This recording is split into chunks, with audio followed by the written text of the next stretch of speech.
La vie de Katie Leibowitz a commencé il y a plus d'une centaine d'années. L'Europe traversait l'une des plus graves crises de son histoire. Et l'histoire personnelle de cette famille de réfugiés, partis de Russie au moment de la Révolution, ne peut manquer de nous rappeler l'histoire d'autres réfugiés.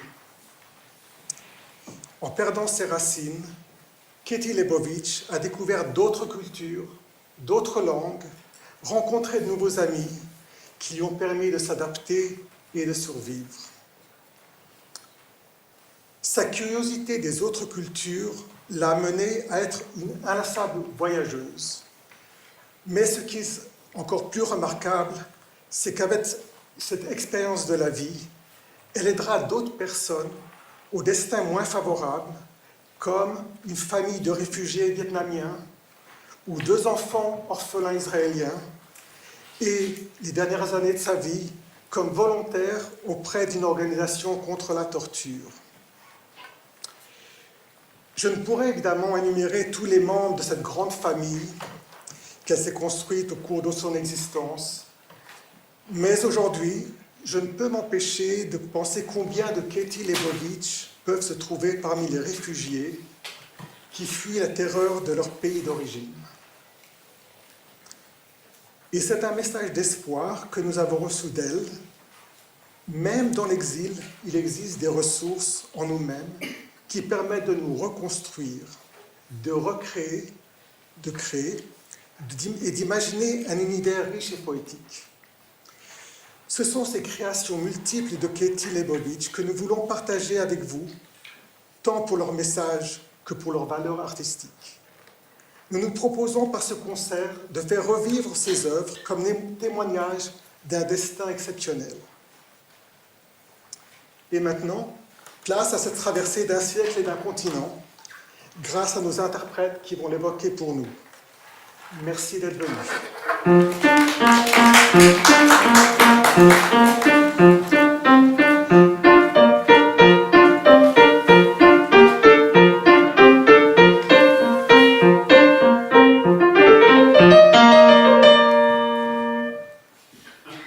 Assise sur mes genoux, ma petite nièce, Koukouni, âgée de 3 ans, me dévisageait gravement.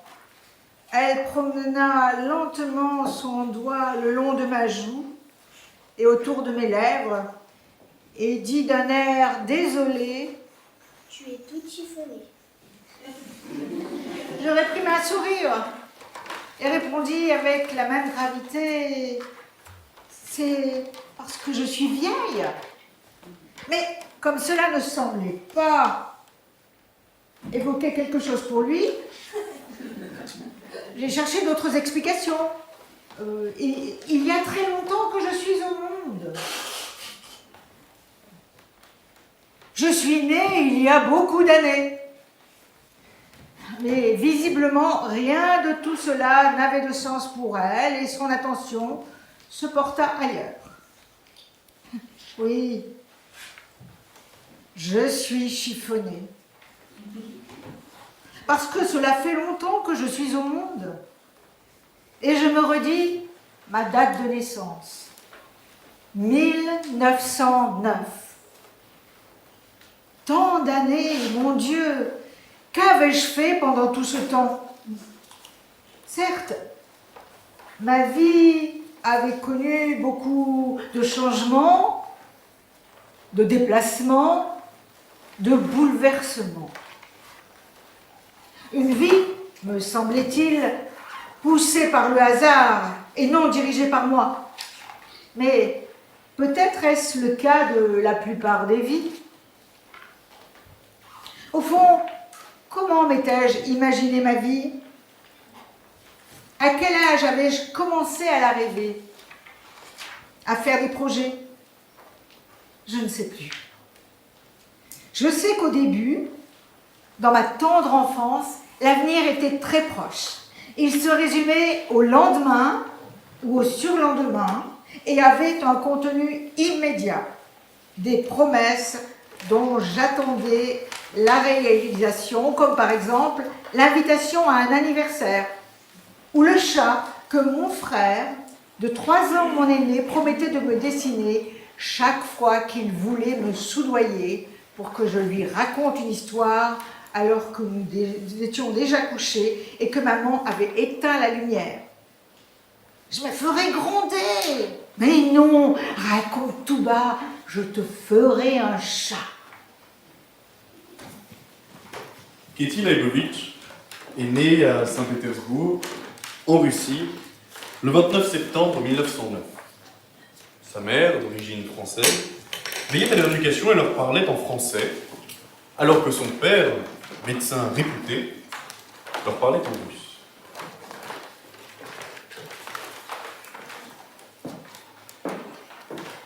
Je n'avais pas 5 ans, en 1913, quand j'ai commencé à apprendre le piano.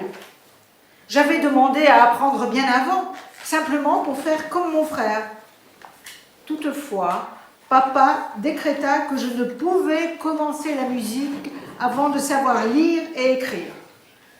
Et c'est là que je me suis alphabétisée sur l'ardoise de notre chambre. Je commençais donc à apprendre avec tante Mania, qui enseignait également à mon frère, alors que mes pieds n'arrivaient pas jusqu'aux pédales et qu'il fallait me mettre un tabouret pour les soutenir. J'aimais les leçons et j'apprenais vite. Nous avions tous les deux une oreille absolue et une excellente mémoire. Je jouais par cœur tout ce que j'apprenais, mais seulement à condition de poser une feuille blanche sur le pupitre du piano, car la vue du bois noir me brouillait, me paralysait la mémoire. C'était du reste une mémoire purement visuelle. Je voyais la partition et je jouais tout simplement ce que je voyais sur l'image que me présentait ma mémoire. Ce n'est que bien plus tard que j'ai acquis la mémoire auditive et la mémoire tactile. Je me rappelle encore les morceaux que nous jouions à l'époque, mon frère et moi.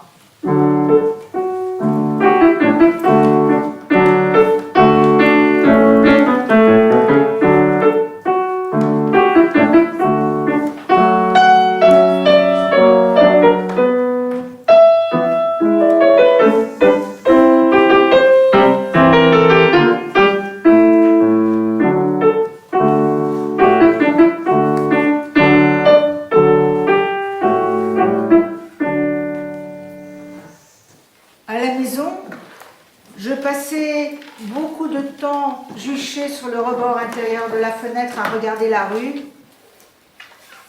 et je m'ennuyais parfois.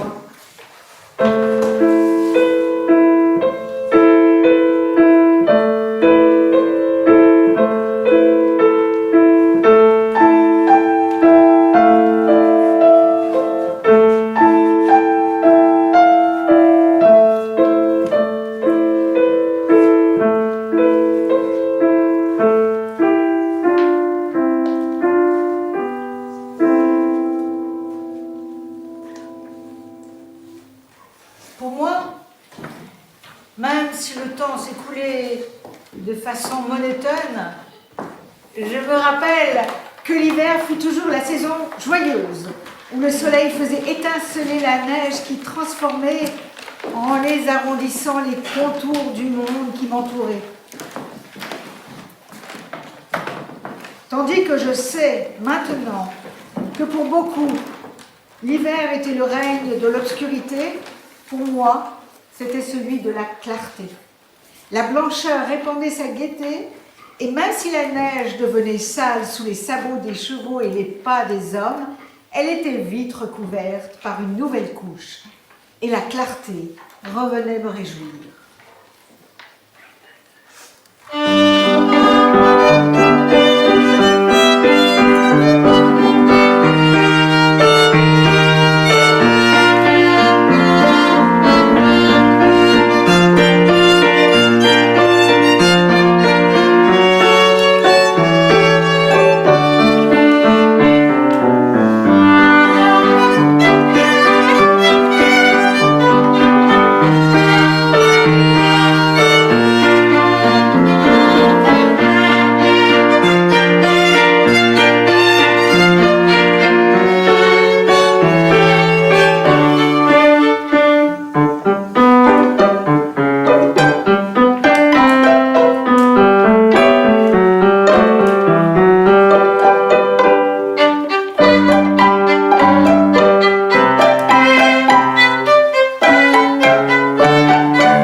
journée se déroulait de façon régulière. Le temps était réparti entre les promenades, les repas, la lecture, les jeux. La révolution approchait sans que je m'en rende compte. L'Allemagne avait déclaré la guerre. Il y avait des mots et des noms qui revenaient souvent dans les conversations des grandes personnes autour de la table de la salle à manger.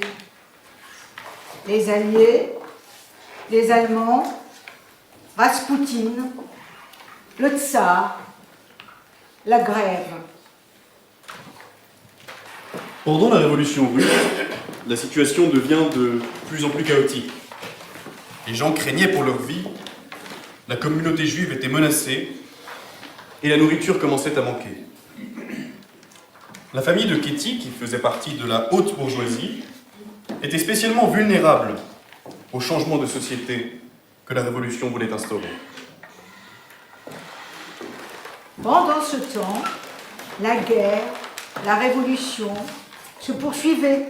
Et pour le moment, elle n'avait aucune répercussion sur notre vie d'enfant. Mon père portait l'uniforme. Il était médecin militaire avec le grade de colonel et servait dans un hôpital militaire aux environs de Saint-Pétersbourg, rebaptisé Petrograd.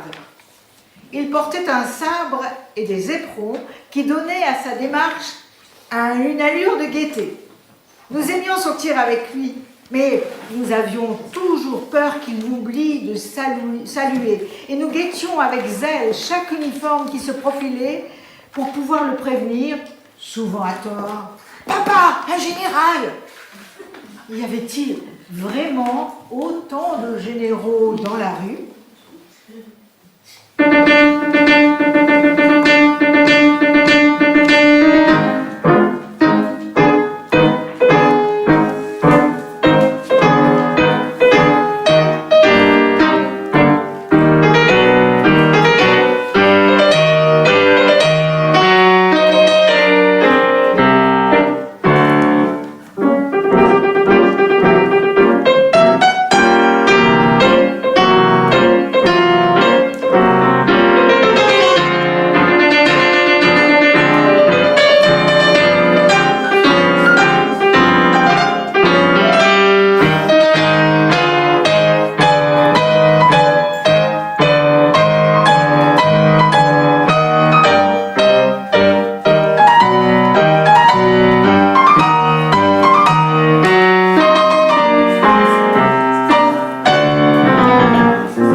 De la salle à manger où maman siégeait.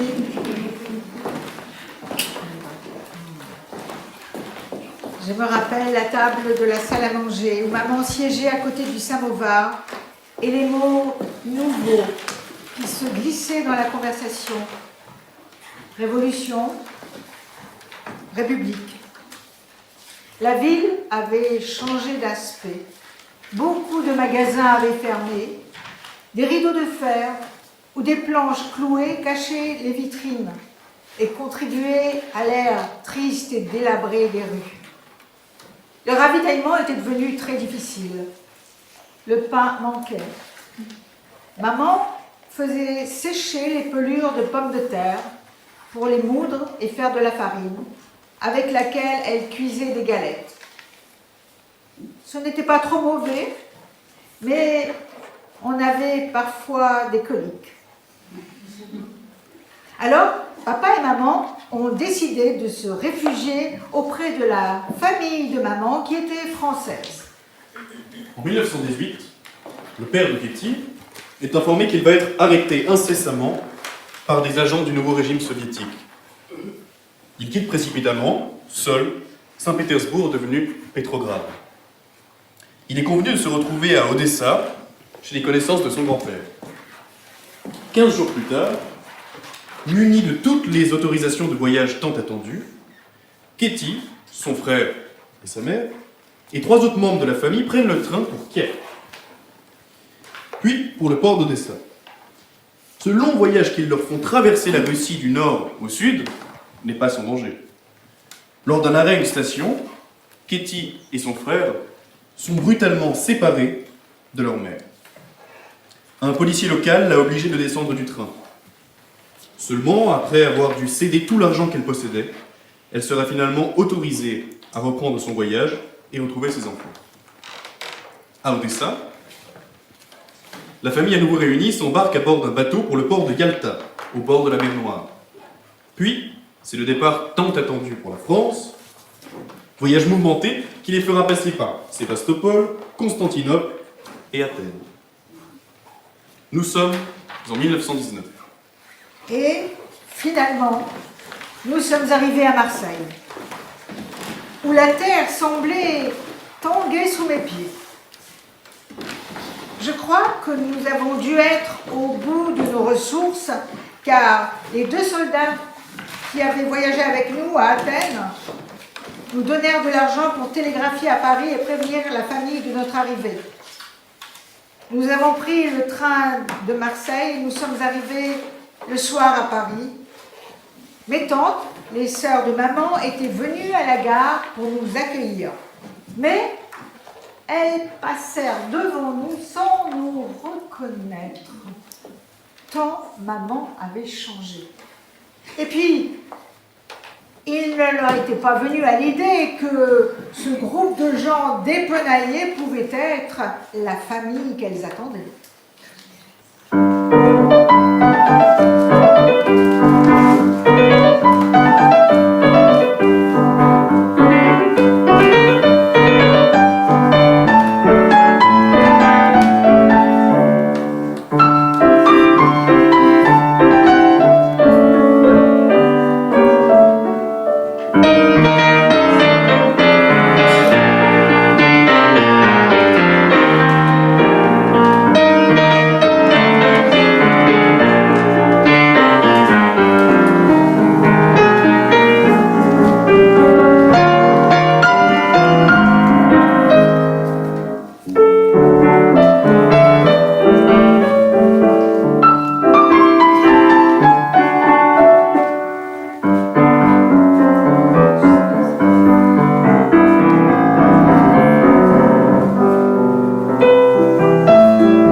À Paris, tante Olga nous emmena dîner chez sa belle-mère, où elle nous présenta en disant Ce sont les enfants de Valentine et s'excusa de nous avoir amenés à l'improviste. J'ai seulement pensé que chez vous, il y aurait un bon potage et ils en ont bien besoin. Une fois le repas fini, nous nous sommes approchés, mon frère et moi, de la maîtresse de maison pour la remercier selon la coutume russe. Mon frère s'est incliné et moi, j'ai fait une petite révérence comme nous le faisions à la maison. Mais nous avons vite compris qu'en France, cela ne se faisait pas, car les personnes présentes n'ont pas cherché à cacher leur amusement. Oh, comme ils sont drôles! Vous avez vu la petite, hein? Oh, c'est adorable, comme ils sont mignons. Et le petit? J'en fus profondément mortifiée. Et nous décidâmes immédiatement que nous ne recommencerions plus jamais. Le dîner achevé, tante Olga nous emmena chez elle. Et pour la première fois depuis avoir quitté Constantinople, nous avons couché dans des draps. Nous étions en mars 1919. Nous étions en France, qui avait pendant tant d'années représenté la terre promise. Nous commencions une nouvelle vie dans laquelle il n'y avait pas de place pour des aventures comme celles que nous avions vécues au cours des dernières années. Une vie normale, une vie de tous les jours. J'avais 9 ans.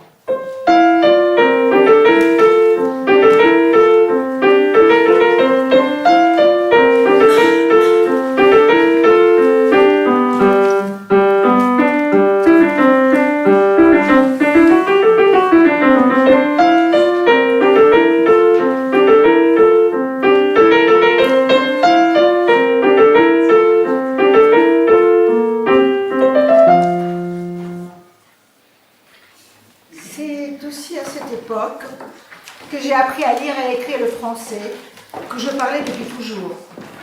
Nous parlions français avec ma mère et entre mon frère et moi, tandis qu'avec mon père et toutes les autres personnes, nous parlions russe. Nous n'avons jamais confondu les deux langues, mais je n'aimais pas l'alphabet latin. Je l'appris tout de même et commençai également à lire des livres français. Il y avait bien sûr la bibliothèque rose et nous avons lu et relu l'œuvre entière de la comtesse de Ségur, née Rostopchine. Je préférais les malheurs de Sophie aux petites filles modèles. Et puis il y avait aussi l'histoire d'un chat nommé Gaspard qui, je crois, disparaissait à la fin du livre. Plus tard, je me rappelle Pinocchio, que je lisais en russe et que depuis, j'ai lu et relu en italien avec ravissement. Et aussi les lettres de mon moulin, que j'aimais et continue à aimer passionnément. Et puis, nous avons fait la connaissance de Molière avec le bourgeois gentilhomme et le malade imaginaire. Et nous le racontions à papa, en pensant que ça devait lui être utile professionnellement. Mais avant, je revois ma première sortie au théâtre. Notre grand-mère nous avait emmenés, mon frère et moi, voir le ballet de la Belle au bois dormant. Son souvenir est resté dans ma mémoire et j'en ai créé par la suite ma propre composition que voici.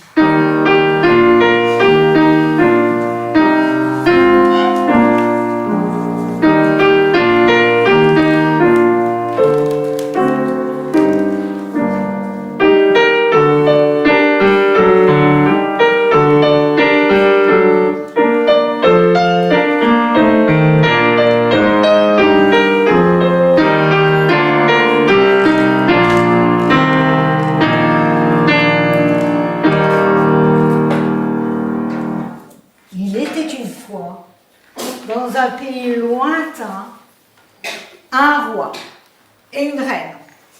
Ils étaient mariés depuis longtemps, mais ils n'avaient pas d'enfants. Et ils en étaient très tristes.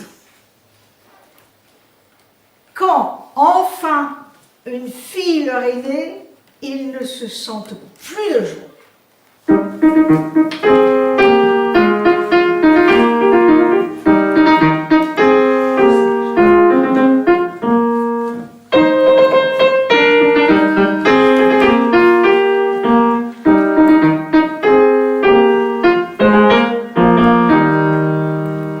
Dans chaque village du royaume, la nouvelle est proclamée au milieu des fanfares. Et tous les habitants, jeunes et vieux, riches et pauvres, sont invités au baptême. Les invités commencent à arriver. Dès l'aube, ils défilent devant le berceau de la petite princesse et déposent leurs présents aux pieds du roi et de la reine. Toutes les fées sont venues dans leurs robes à panier. Elles se penchent sur le berceau de la petite princesse et chacune lui apporte son don. Elle sera belle comme le jour, dit l'une, et blonde comme les blés, dit une autre, et douce comme un ange. Elle sera gaie comme un oiseau, et elle sera gracieuse comme une fée.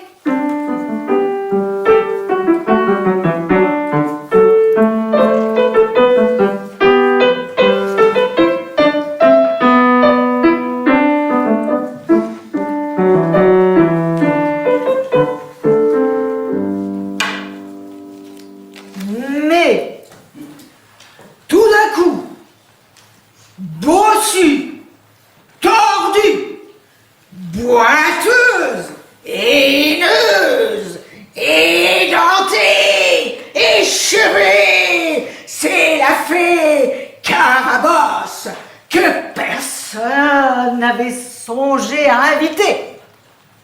Moi aussi, dit-elle, j'apporte un don à la princesse.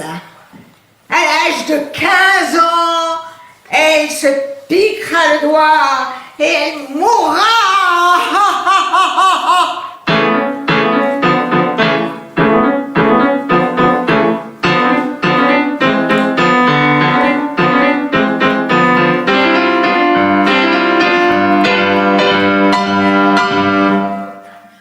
La reine se tord les mains en sanglotant.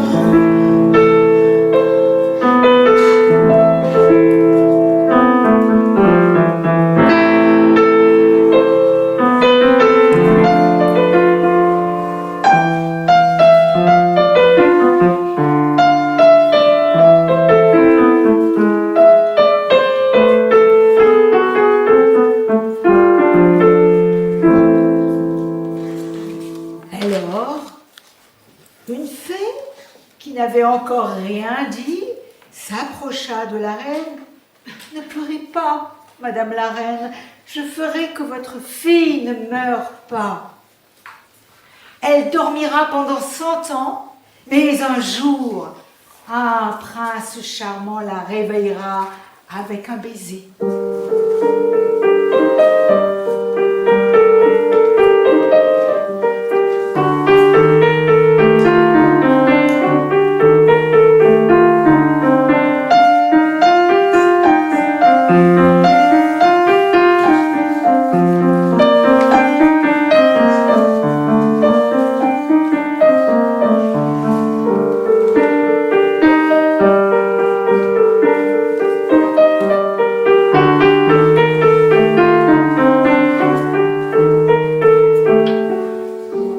Tristement, les invités se séparent, la fête est finie.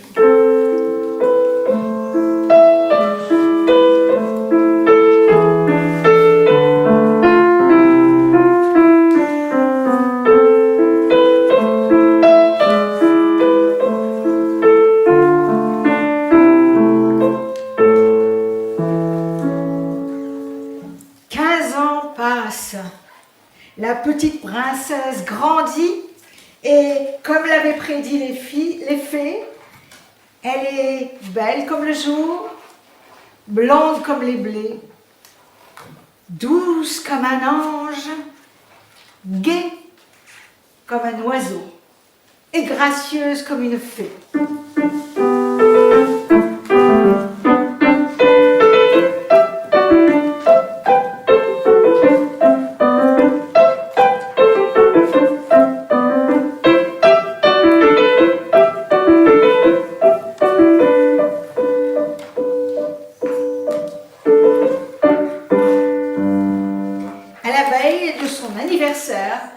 Le roi fait proclamer dans toutes les villes et tous les villages l'interdiction de tout objet pointu sous peine de mort.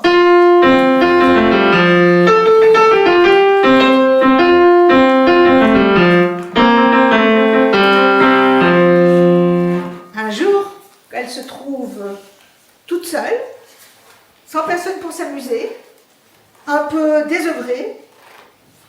Elle erre dans le château et tout d'un coup, elle voit un escalier en colimaçon. Elle se demande où il va. Alors, elle monte. Elle monte toujours plus haut. Et tout au bout, il y a une porte. Elle l'ouvre.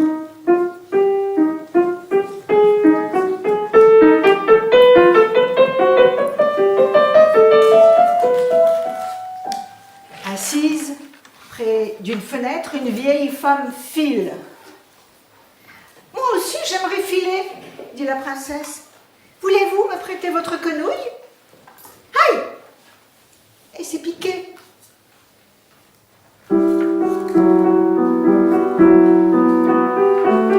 Et elle s'endort. Et avec elle s'endort tout le château. Les hallebardiers à leur poste.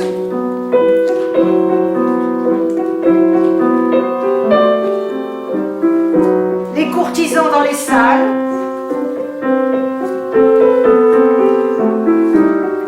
Les marmitons dans la cuisine. Et le feu dans la cheminée.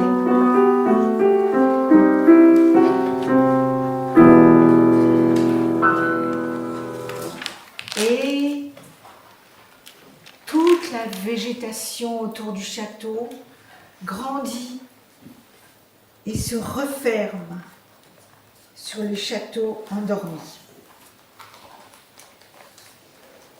100 ans passent. Le prince charmant chasse dans la forêt avec ses compagnons.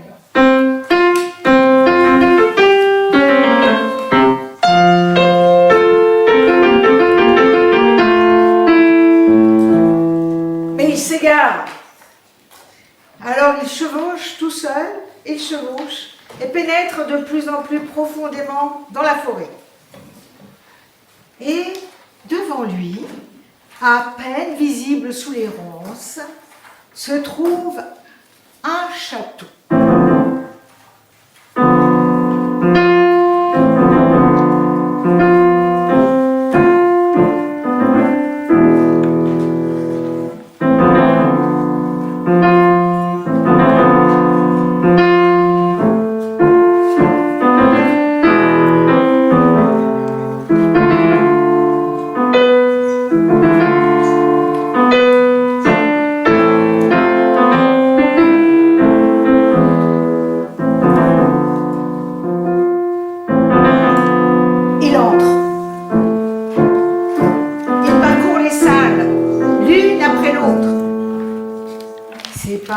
Résonne sur les dalles.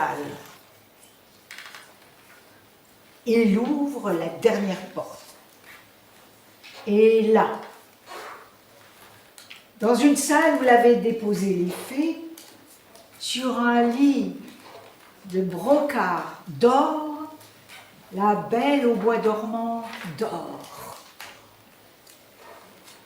Doucement, le prince charmant se penche et lui donne un baiser.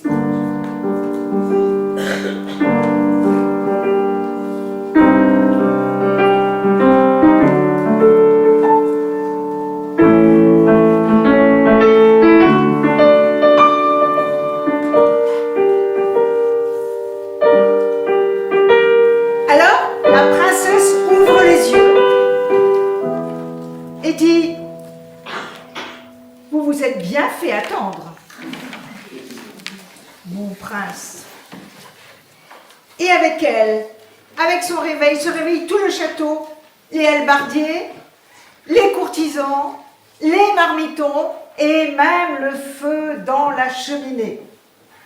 Et sans perdre davantage de temps, le prince charmant épouse la belle au bois dormant.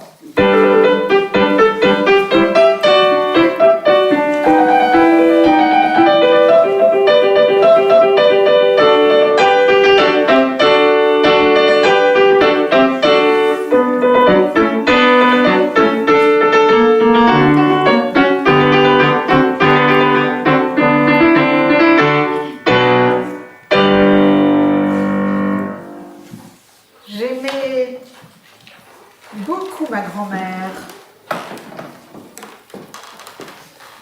Nous étions très proches. Elle me disait souvent que j'étais la crème des petites filles. J'aimais l'aider à éplucher des légumes et elle aimait m'écouter jouer au piano.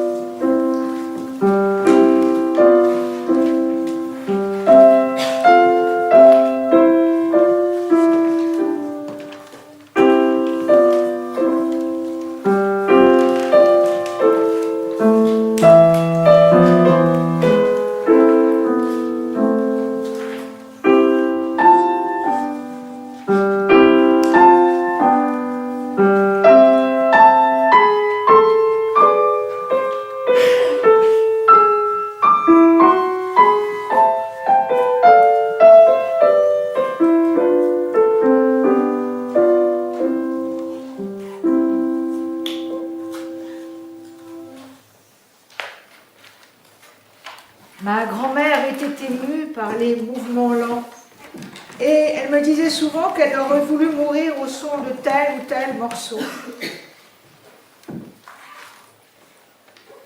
C'est ainsi qu'au cours des années, à mesure que j'élargissais mon répertoire, son choix se porta sur le concerto italien de Bach, sur certaines sonates de Beethoven, sur les variations Goldberg de Bach et les variations de Brahms sur un thème de Schumann.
Nous sommes en 1919.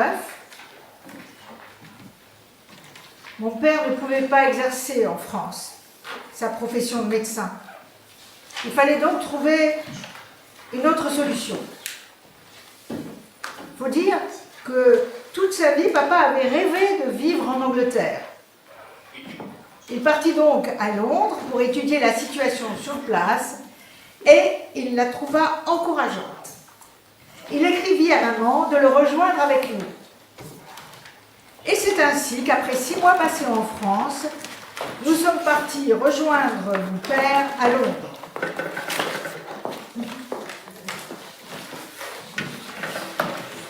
Nous sommes arrivés à Londres le soir et c'est avec inquiétude que je vis un parfait étranger s'approcher de maman et l'embrasser. Mais de toute évidence, c'était bien mon père et je finis par m'y habituer. Il nous emmena dans une grande maison comme je n'en avais encore jamais vu. Un grand escalier, beaucoup de pièces, apparemment tout pour nous.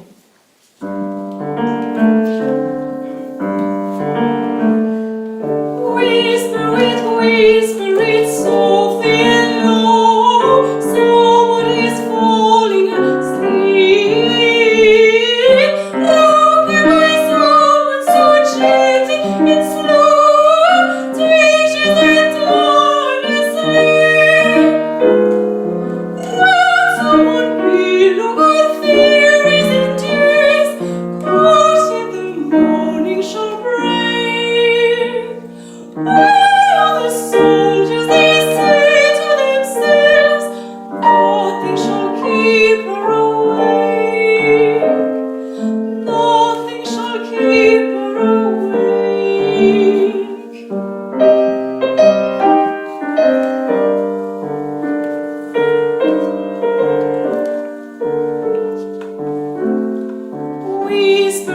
Whisper it softly and low. Someone is sleeping so tight. Somewhere,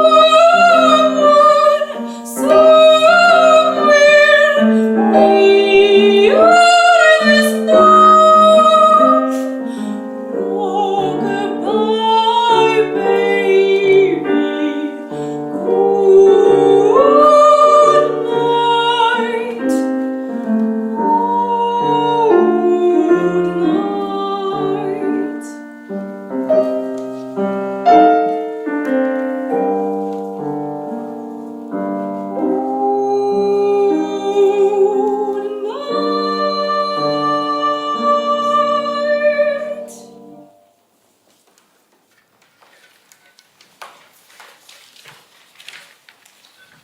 Deux ans plus tard, en 1921, Katie est alors âgée de 12 ans et son père n'a pas vraiment réussi à se refaire une clientèle médicale suffisante pour répondre aux besoins de la famille.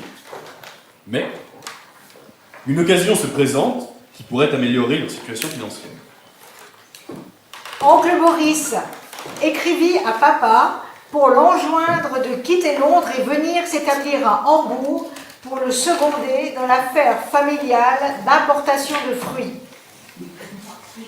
J'avais repris mes leçons de musique, d'abord avec ma tante, ensuite avec une maîtresse d'origine tchèque.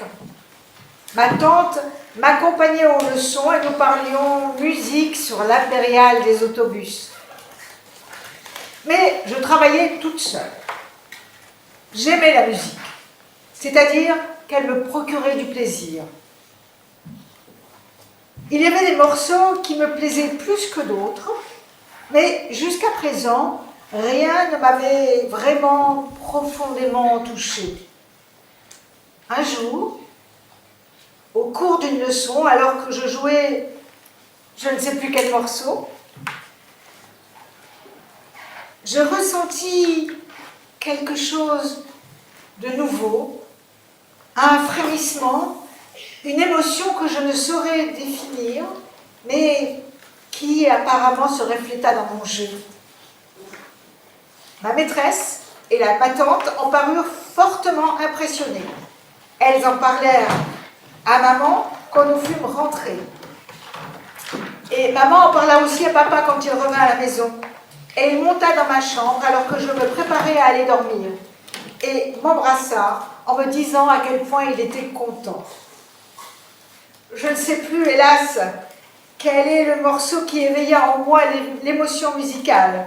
Mais je restais profondément marquée par cette soirée, par l'émotion nouvelle que j'avais ressentie et surtout par le fait que j'avais visiblement rendu mes parents heureux. Ce fut pour moi la source d'un grand bonheur. J'avais la vague impression d'avoir atteint un tournant dans ma vie et je me couchais tout émue.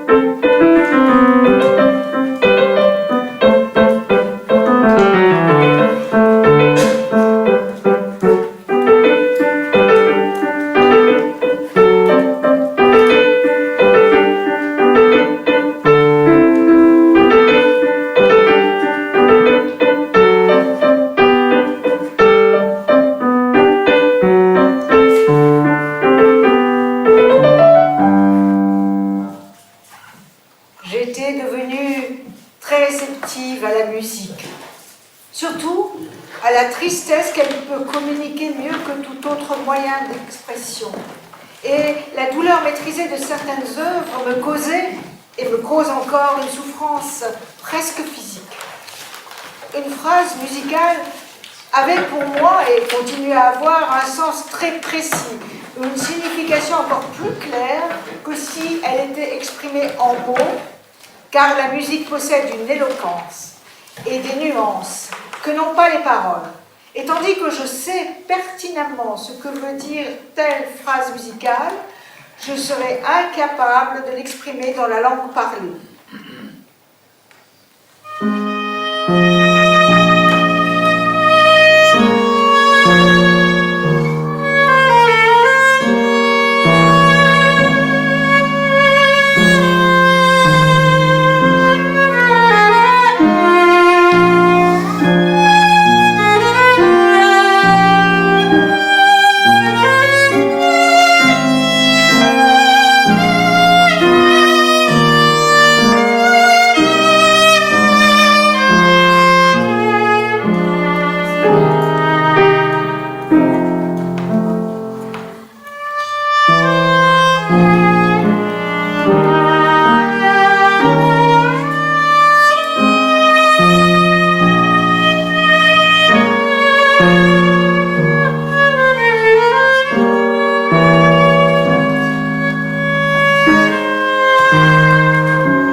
J'entendais à travers tout ce que je faisais, lisais ou écrivais.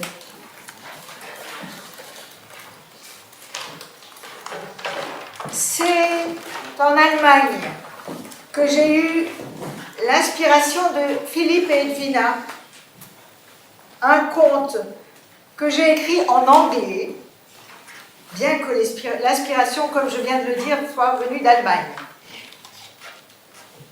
This story is of Philip Burr, who lived as bears do in a lair.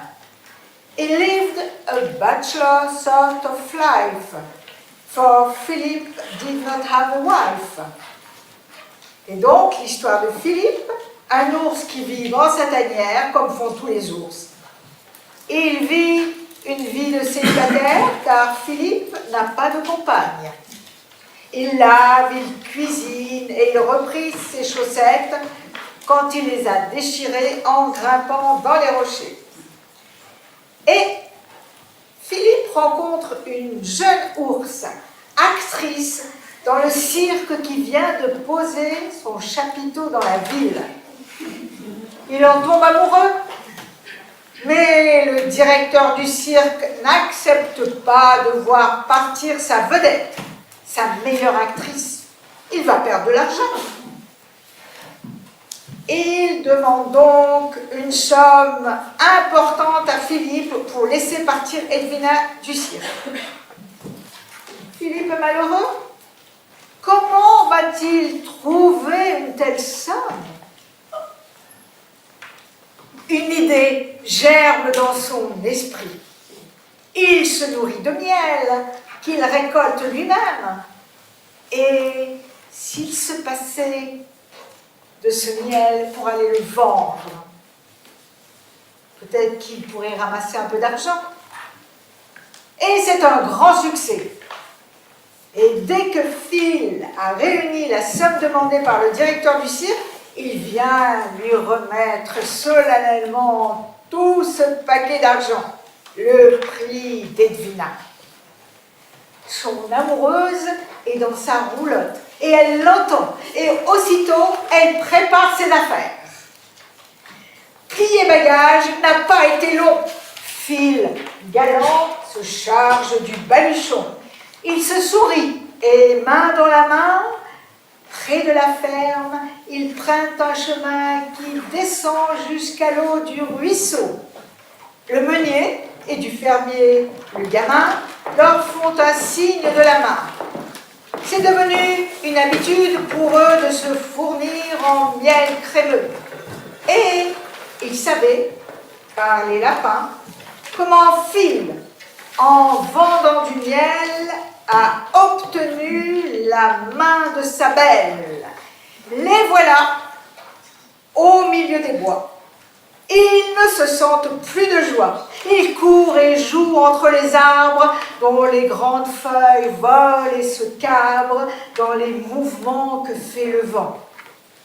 Et ils pataugent sans s'inquiéter dans un ruisseau à l'eau bien fraîche et ramassent de la mousse toute sèche pour se sécher. Et Philippe cueille une églantine pour l'offrir et la fixe sur la poitrine de sa bien-aimée. Edwina est toute surprise. Oh, je devrais refaire ma mise. Et tout en riant, ils en causèrent pendant très très longtemps.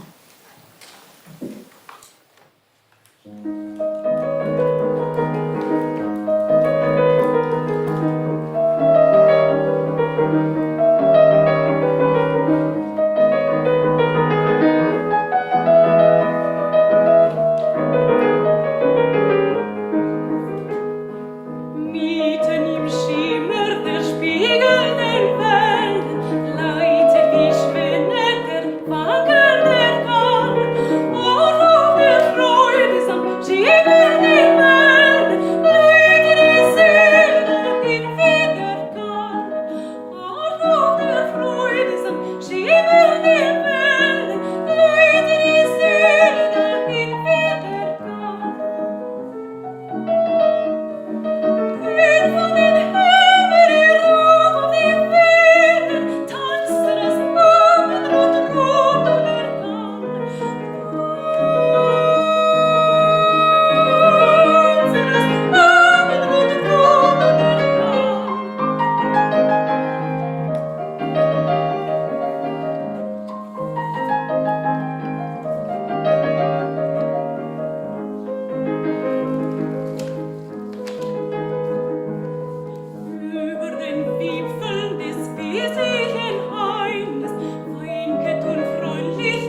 Nous sommes en 1923.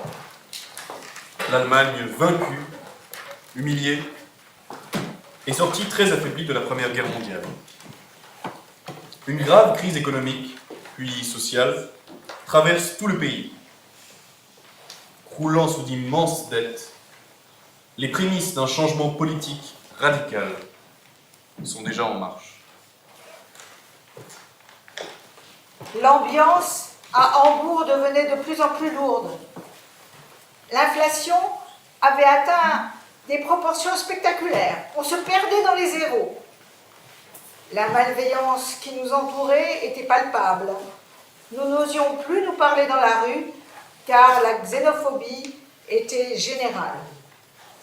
Et puis, un jour, papa nous annonça que l'oncle Boris lui avait demandé d'ouvrir une filiale à Londres et que nous devions rentrer en Angleterre. Notre joie n'eut pas de borne. C'est par une journée d'automne que nous sommes partis d'Allemagne. J'avais 12 ans quand nous avons quitté Londres. J'en avais presque 14 quand nous sommes rentrés. 16 ans plus tard, en 1939, au moment où éclate la Seconde Guerre mondiale, Katie est encore en Angleterre. À Londres, elle contribue à la résistance française aux côtés du général de Gaulle. Elle passe de longues journées à l'écoute des programmes codés venant des radios étrangères en allemand ou en russe, dont elle fait la traduction en anglais. Certains messages ont d'ailleurs pu l'inspirer, comme le célèbre « Les sanglots longs des violons de l'automne », suivi 4 jours plus tard de « Blesse mon cœur d'une langueur monotone », tiré d'un poème de Verlaine et annonçant le débarquement des Alliés. D'autres messages sont moins poétiques. « Nancy est le torticolis »,« Le chasseur est affamé ». Et c'est ainsi que le message très secret de la date et du lieu du débarquement américain en Normandie, le 6 juin 1944, est reçu dans son département. Voici un extrait tiré de l'autre coin de ma table ronde où elle parle de cette période. La neige. La nuit tombait. L'alerte avait été donnée et les faisceaux des projecteurs balayaient le ciel, oblitérant les étoiles à leur passage. Il faisait très froid. Le ciel avait un aspect sévère, immobile, et semblait retenir son souffle comme en prévision de l'accomplissement d'une menace. Nous entrâmes dans le local et prîmes nos places dans la salle d'écoute. La nuit fut mouvementée. Les nouvelles se succédaient avec rapidité. Le travail accaparait toute mon attention. Après minuit, nous restâmes à deux dans la salle d'écoute. Les postes marchaient sur haut-parleurs pour nous permettre de les surveiller sans interruption. Au grésillement atmosphérique se mêlait le crépitement du télex et des appareils de morse, ponctués par le bruit percutant des coups que la DCA lançait dans le ciel. Ces dons découverts pendant la guerre des dons exceptionnels pour les langues et les traductions d'une langue à l'autre, Katie pense pouvoir en faire son métier. Grâce à une de ses amies, c'est d'abord en Suède qu'elle aura ses premiers engagements. Puis, en 1948, elle s'installe à Genève et travaillera dans les nombreuses organisations internationales qui s'y trouvent, notamment à l'ONU et au BIT, qui ont à cette époque d'après-guerre un grand besoin de traducteurs et d'interprètes pour le restant de sa vie.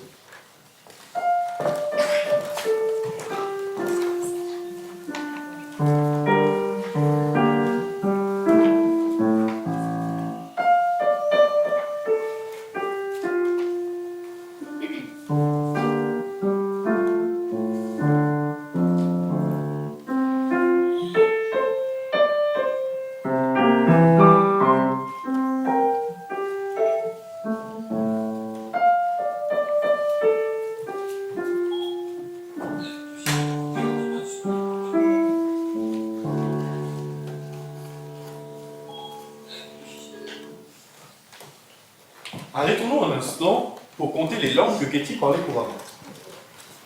Née en Russie, elle parle le russe avec son père. avec sa mère, d'origine française, elle lui parle, devinez quoi, le français. Après avoir quitté la Russie pour la France, puis la France pour l'Angleterre, Katie doit apprendre l'anglais sur les bancs de l'école à Londres. C'est ainsi qu'à l'âge de 10 ans, elle parle déjà 3 langues. Si vous vous rappelez de la suite, après l'Angleterre, la famille déménage en Allemagne, ce qui nécessite l'apprentissage d'une nouvelle langue. Enfin, l'ayant entendu parler l'espagnol et l'italien, c'est sans doute en préparant son diplôme à l'école d'interprète de Genève qu'elle les aurait appris. Puis, très tard dans sa vie, comme on le verra, elle étudiera l'hébreu, qu'elle parlera aussi couramment que les autres langues. Cela fait donc 7 langues. Mais certains de ses amis affirment qu'elle connaissait 9 langues en tout, dont peut-être le portugais ou le hollandais, à moins qu'il ne s'agisse de sa façon bien à elle d'imiter l'accent belge et canadien. Revenons à la Suisse, terre d'accueil d'autres réfugiés qui feront parler d'eux. Ainsi, 30 ans plus tôt, un autre réfugié russe, qui lui aussi avait fui la révolution de son pays, s'était installé à l'autre bout du lac, à Montreux. Il allait révolutionner la musique du XXe siècle. Il s'appelle Igor Stravinsky, et ce qui nous intéresse chez lui, c'est qu'il a utilisé le même conte populaire que Letty, l'oiseau de feu. Écoutons un extrait de l'oiseau de feu par Stravinsky, adapté de l'orchestre à un petit ensemble de musiciens qui sont avec lui.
Katie composa la musique et le texte de cette même légende russe pour la radio suisse romande, puis pour la radio suédoise. De cette version légère, simple et délicate, en voici un extrait.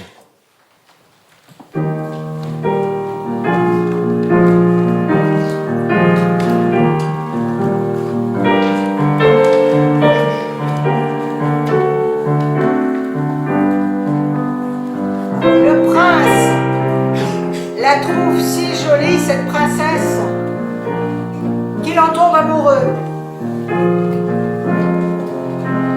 Il prend doucement sa petite main blanche et ils partent tous les deux en emportant la cage où se trouve l'oiseau de feu.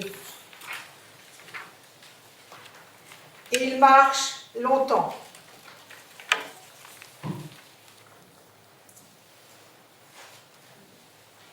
À la tombée de la nuit, ils entrent dans la forêt, s'arrêtent au pied d'un chêne, suspendent la cage à une branche, puis s'étendent sur la mousse et se parlent doucement.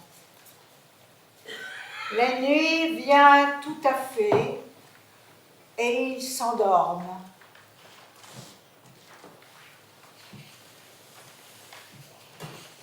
Katie a beaucoup voyagé, de l'Asie à l'Amérique du Sud et du Kenya à Israël, ce dernier pays avec lequel elle avait un lien indéfectible. Mais l'Italie l'attirait aussi par ses richesses artistiques, et c'est à Venise qu'elle aimait retourner pour son plaisir.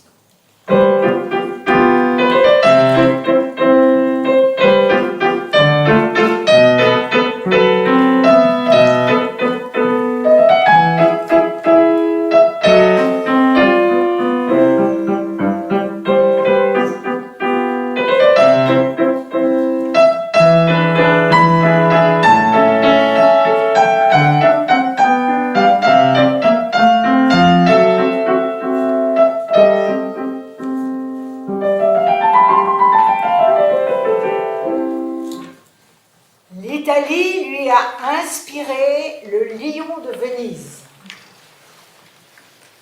Le lion de Venise est l'emblème de la ville qui trône sur la grande place Saint-Marc. Cette statue a provoqué une révolution pour notre petit héros Gianni et son camarade, le vieux gondolier Battista.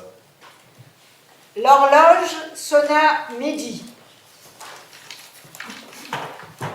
Les cloches de Saint-Marc se mirent à carillonner à toute volée. Les pigeons, pris de terreur, s'élevèrent dans un grand battement d'ailes. Les passants se bouchèrent les oreilles en baissant la tête.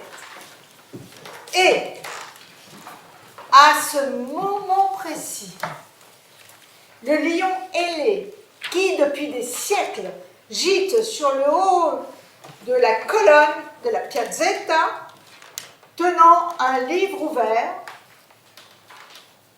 leva une patte et tourna une page de ce livre. Mais personne ne le vit. Personne, sauf Gianni, qui venait de lever le nez et qui resta cloué sur place en se demandant s'il rêvait. Les cloches se turent, l'air cessa de vibrer, les pigeons redescendirent à terre et Gianni restait médusé sans quitter le lion des yeux.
Il a tourné une page, dit Gianni sans bouger, comme s'il se parlait à lui-même.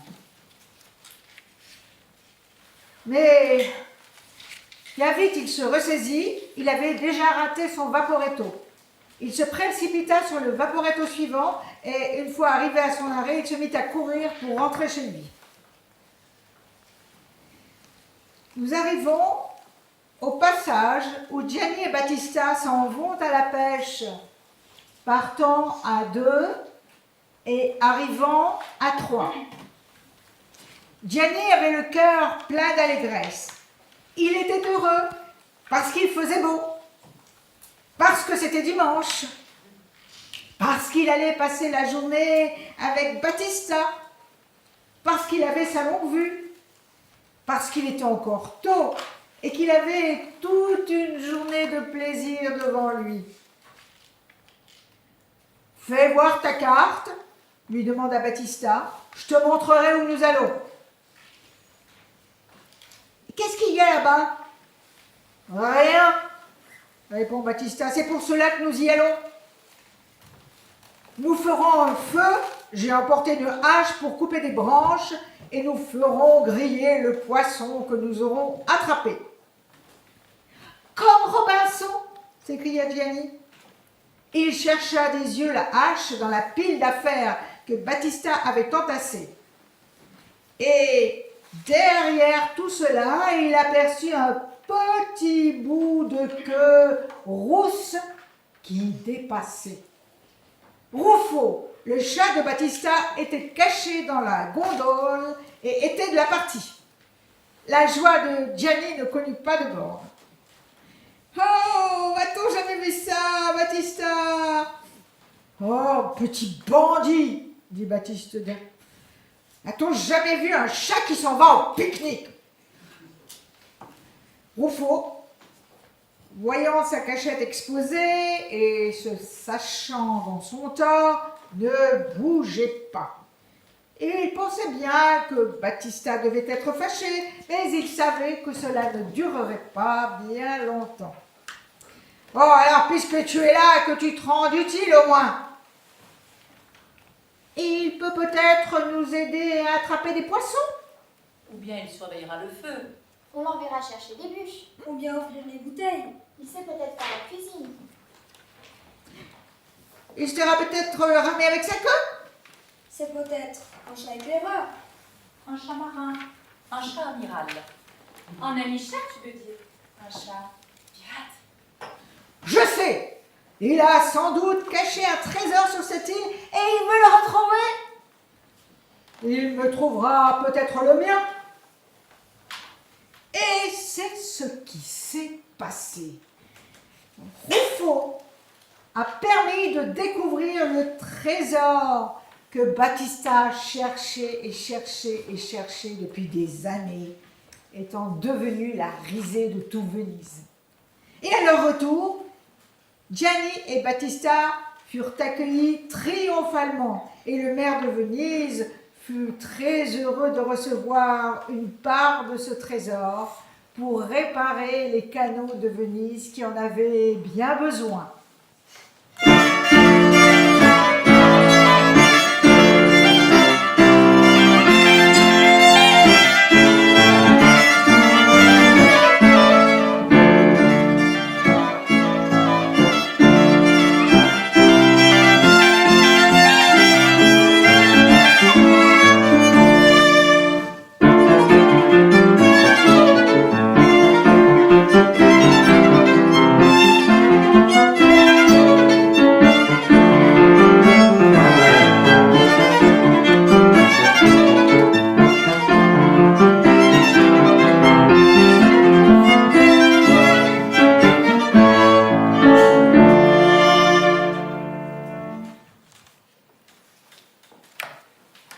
Non seulement comme héros de ces histoires, les chats qui partagèrent la vie de Ketty avaient ce mystère des personnages de contes. Leur beauté rivalisait avec les statues de dieux égyptiens, leur attitude souveraine avec celle d'un roi ou d'une reine, dont ils empruntaient souvent le nom. En un mot, ils étaient le maître de ces lieux. Toute sa vie, Katie a vécu entourée de l'un d'eux. Elle les appela tour à tour Figaro, Cléopâtre, Agamemnon ou Jupiter. Voici ce qu'elle en disait au début de son conte écrit en hébreu, Agamemnon en Israël. Il existe une très grande variété de chats dans le monde. Des noirs, des blancs, des roux et des gris. Des siamois aux yeux bleus, des persans aux longs poils, des abyssins aux grandes oreilles et bien d'autres sortes encore. Je les aime tous.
Nous l'avons déjà mentionné.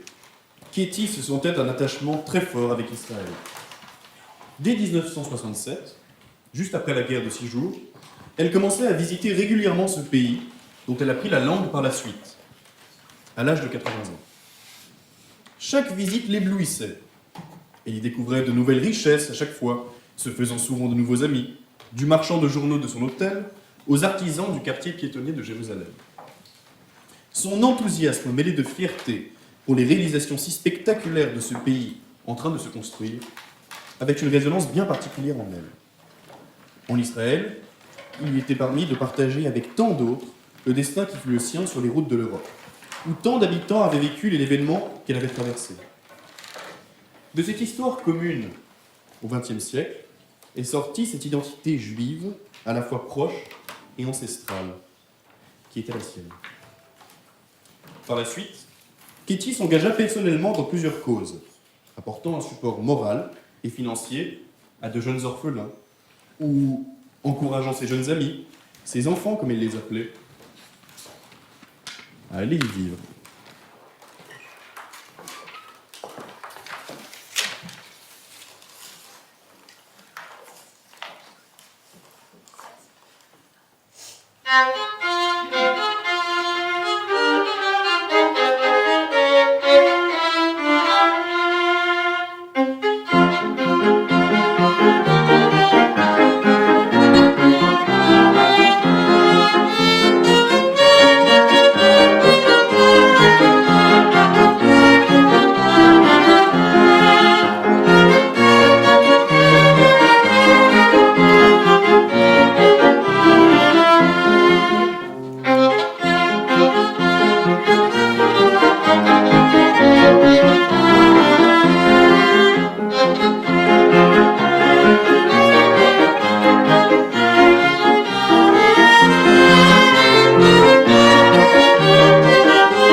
J'ai eu une longue et merveilleuse vie et En racontant ces souvenirs, j'ai l'impression de la recevoir en cadeau une deuxième fois.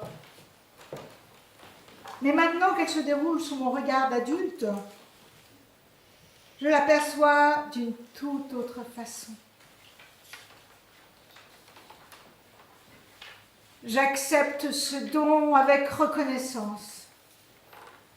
Je le dois en partie à mes jeunes amis qui ont insisté pour que je leur raconte mon enfance.